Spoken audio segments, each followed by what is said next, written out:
chicken, I mean, luckily, I got sponsored with Redbird that, I get as much as I want per week. So usually I'll eat anywhere from 10 to 20 pounds a week. And that's usually like $7, $8 a pound at our local grocery store. So that alone is, $200 just a week, and just in chicken. Carbs are cheap, but it's the protein, man, that they kill you on.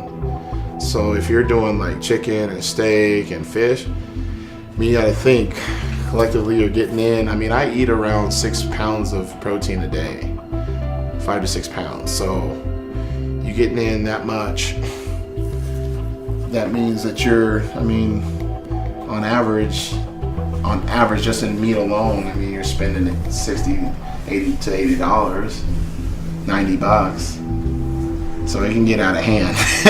And then with the supplements, supplement bill, normal, I'd probably say average kid that wants to, get into bodybuilding and stuff is going to spend like maybe $50 to $150 a month. But then the guys that have a job or have a hookup and stuff usually spend about anywhere from $500 to $600 a month. Because they're going to get these big jugs of protein, which they're going to blow through because they're doing 2 or 3 shakes a day, which is fine, but then, because maybe they work and they can't, eat on the job. For a bodybuilder, you need a fat burner, you need a pre-workout, you need a, intra-workout supplement, a during, you need a post, you need something before you go to sleep, when you wake up, and throughout the day. And that doesn't even go with like regular multivitamin and like all your specialty stuff. So like if I was to pay for all this, easily, you got to think, well over $20,000. Just the food alone, is going to be half that. Food alone, I'm going to spend at least 12 to 15, maybe 20,000. And then, with the supplements, it could very well equate the same. If I was out there. So you got to think, to be a pro bodybuilder and eat like a pro and all that stuff, you got to get a good job. But that's why I'm very fortunate to have, great sponsors and stuff and that's what they allow me to do. They provide me the resources to stay healthy and to be at my best, so then I can perform at the highest level and be Mr. Olympia.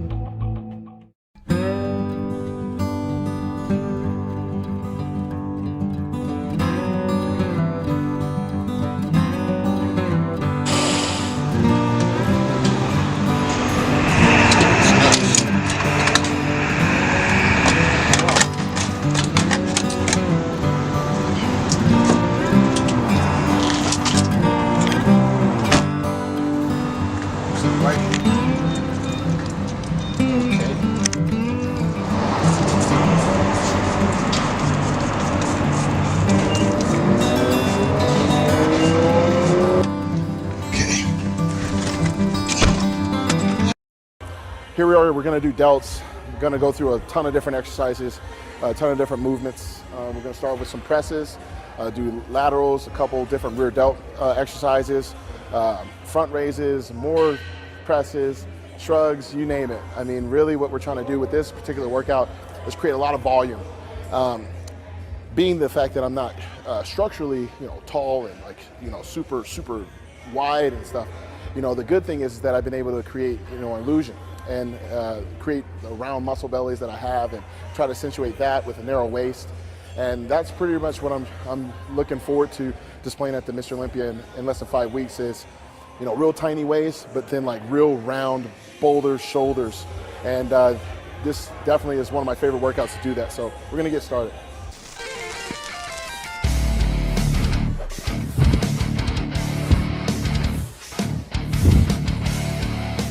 No matter if you're having a good day or a bad day, the numbers on the weight are the same. So even when you're having a bad day, the smallest weight can seem heavy. And on a good day, a good day's a good day, but the goal is to make sure that even on those bad days, those days that you're dieting and you're hurting and you want to give up or whatever, that you make those days your best workout. You find something in you that step up.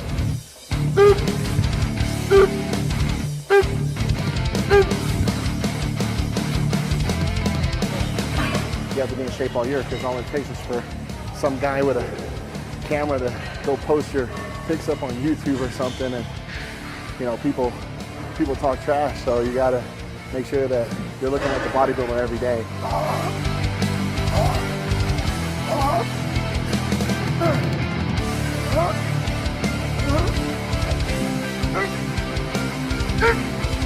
You see guys, they're hunching when they go heavy. They can't just steadily turn it. And really, you're using this pinky right here to turn it. You're like almost pouring the dumbbell out.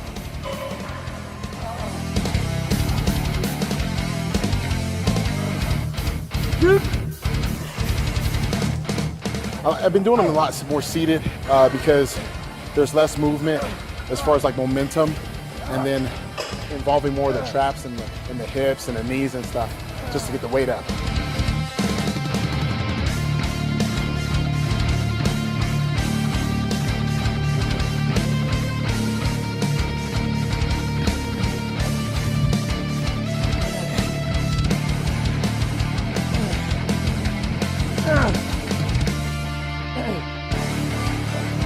With this exercise, I'm trying to, lean over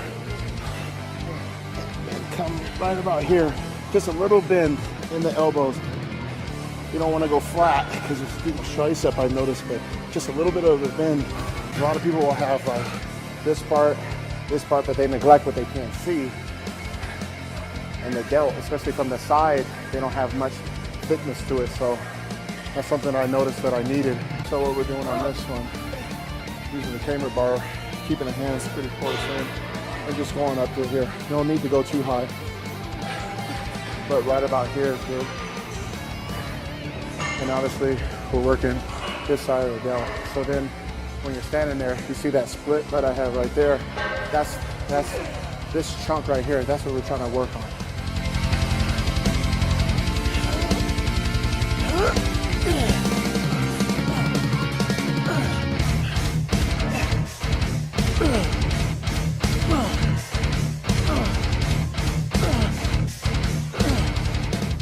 A lot stronger. I think by not doing the Arnold Classic or any other show allowed me to be fresh for this prep.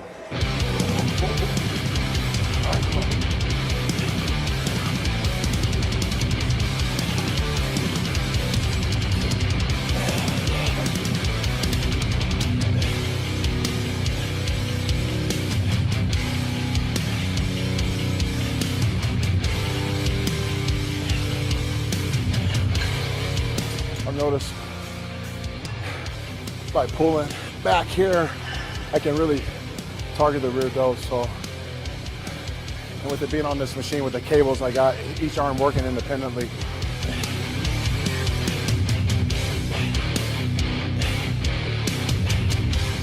Obviously, if you're doing it right, you feel it tugging at your rear delts.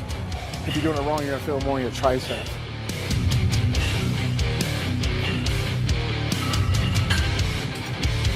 That's it, that was 4. So now we do some 7s on the side bench. I'm laughing because it doesn't look like much, but on this particular machine, because the way it's set up, it's heavy. That's the good thing about 7s, like, first couple sets I can test it out, test my strength out, and then if I need to go up, I can go up, But once I go up, I ain't coming down.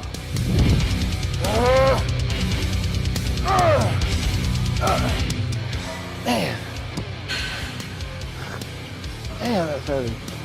I'm gonna force these delts to grow doing this. Most important set of the damn workout.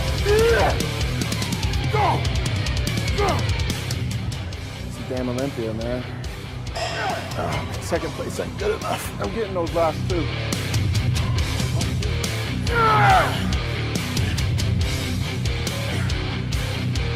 Even though I got 8, I came back and did the heavy too. Gotta finish strong, man. Gotta finish strong every workout. Can't screw around. I know the rest of the guys, they would have done the same thing. They better.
like training by myself probably because I always have this me against the world mentality, you know? Ultimately, it's gonna be me by myself on that stage. I'm gonna have to be the one that lifts the weight. I'm gonna have to be the one that eats all the meals. I'm gonna have to be the one that gets all the ounces of sleep, and I'm gonna have to be the one. I can't really rely on someone to push me through a workout. Is it nice to have someone there that's training with you? Absolutely. I wouldn't mind having a friend of mine that would like to do it, but even my close friends know that I like training by myself. I like putting my headphones on and zoning out from the rest of the world and just focusing on what I'm doing. And maybe that's because I grew up as an only child. I did a lot of things by myself, and I have no problem training by myself, going to a movie by myself, staying in a hotel obviously by myself, flying by myself. But it is tough. There's days where, when you're doing legs and you're piling on the plates on the leg press machines and it's just you doing it. But then I keep telling myself, I'm like, Phil, you're actually getting better because you're doing this by yourself. You don't necessarily need someone yelling at you to go lift that weight. You can yell at yourself. I can be my own boss with this. And I think I like that control. I think it's probably because I'm having a good time. I think anytime, you find someone that is very passionate about what they're doing, and as a professional, they're able to smile when they're doing it. I think once you get in that right frame of mind and that zone, nothing else matters, and it's just you. And I work my butt off, and I enjoy lifting. I enjoy the way I look. I enjoy the way it feels while I'm lifting. I enjoy the way I look after I'm lifting. When I'm posing in the mirror and stuff, I like to know that I got something out of this workout. And having a training partner could be helpful, but if they're pulling half the weight up for you just because you're trying to stack on too much weight, I don't think it's helpful at all. I see it all the time. And I just don't believe that being a bodybuilder means that you have to overexert yourself to where you have to have someone lift it for you. I think you should be able to lift all of it yourself, because if I lift it all myself, I'm getting maximum benefit, right? But if I'm having you help me, even if it's a little bit heavier than what I'm used to, I still may get injured, and I still probably only get, I'm thinking I'm getting 100% of that rep. No, I'm not. I'm probably getting 75. Well, guess what? You're still now at a number where if I was at 100%, I'm still getting more than you. So ultimately, I just rather do it by myself. I know I can hold myself accountable. If I don't show up to the gym, I lose. But if I ask you to show up to the gym and your wife calls and says, you need to pick the kids up from daycare, hey, Phil, sorry, I can't make it, then now I'm bummed. Oh man, he's not gonna show up today. Well, I don't care. If you want to, it would be to the point where if someone really wanted to train with me, I would tell them this is the time and the place, and if you don't show up, fine.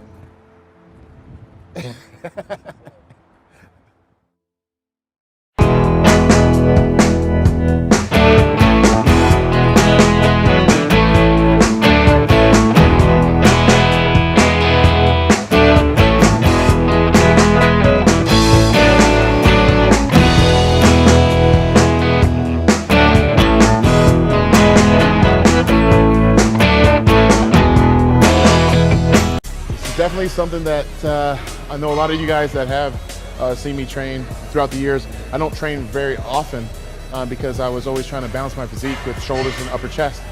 But I wanted to show you guys a little different variation of what I have done over the past few years and work on some guns, man. We just did a couple warm-up sets with single arm, so I'm going to do both arms, but what we're going to do is usually around 8 to 12 repetitions, but more importantly is how we're going to do these repetitions. The biggest thing that I want you guys to understand is the way I train is more instinctive, but also with purpose, given the right amount of pump and contraction. A lot of guys have this sense of wanting to go in the gym and go smash all the weights, but you have to have a controlled aggression and being able to feel the muscle all the way through, not both positive and negative. And that's what you're going to see. And I'm still lean enough to where you can actually see the fibers kind of move and activate. For arms, they're not like legs where you want a little bit longer resting period. So I'm usually going in between 1 and 2 minutes. And that's a real 1 and 2 minutes. And a lot of people say, yeah, rest in between 1 and 2 minutes. No, you ain't. You're on your phone, updating your Facebook and doing an extra playlist and all this other stuff, maybe taking a damn selfie in the mirror. Next thing you know, 5 minutes later, goes by and then you lost your pump. No, this is a lot different. Utilizing what's in front of me with the supplements that I'm taking, like with Accelerate and Built, in order to get its full effectiveness, you gotta push yourself. So I'm gonna come up here and hold it, and we're gonna do 5 just like this.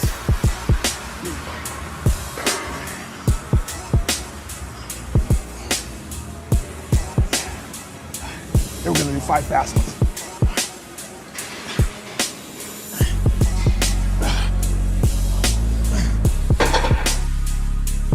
All right, so here we are over the dumbbell rack. You know what time that is, concentration curl time, but not seated. I'm gonna do a variation that we saw over in Pump and Iron with Arnold Schwarzenegger, how he would do them standing up and just hunched over a little bit. So I've been incorporating that for years, and it's definitely developed some good peak contractions on my biceps. So what we're gonna do is grab the dumbbells, point always like in an L shape, and that's what we're gonna form. We're gonna form a nice L right here.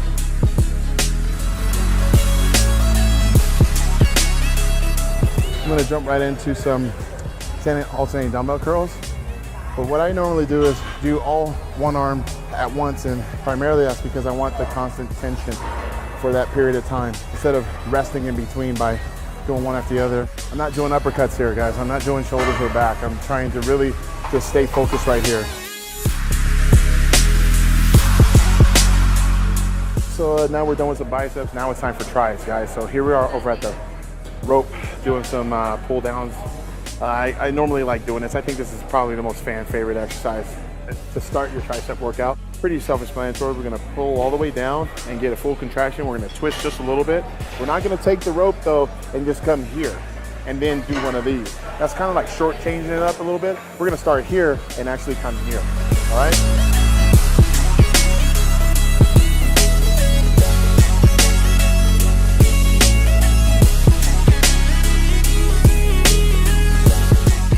Usually isolation starts with foot placement, good balance, and where your back is against this pad.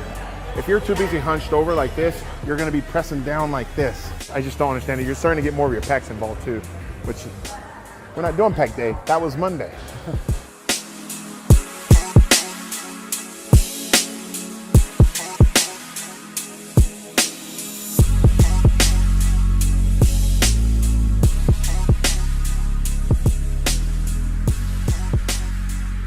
I like to throw this in normally at the end, but given the gym atmosphere tonight, I wanted to get this in the middle, and sometimes it's always good to change up the order of the actual workout that you have been doing. A lot of guys will try to change up the specific exercises, try to shock the body. Well, maybe try those same exercises you normally do on a daily basis, weekly basis, and then switch the order up. So instead of doing dips first or last, do them in the middle. And that's what we're doing right here.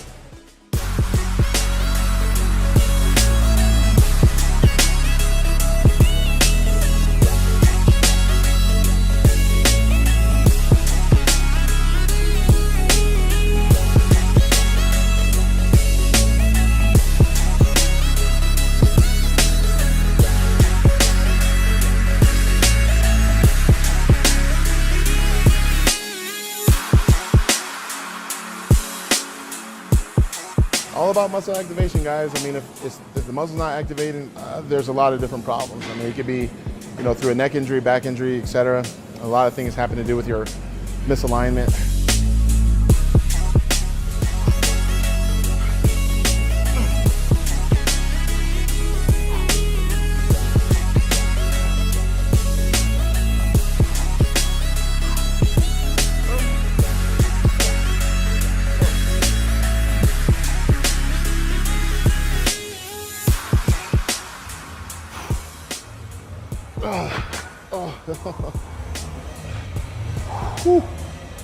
All right, that is it for our arm day here at Armburst Pro Gym.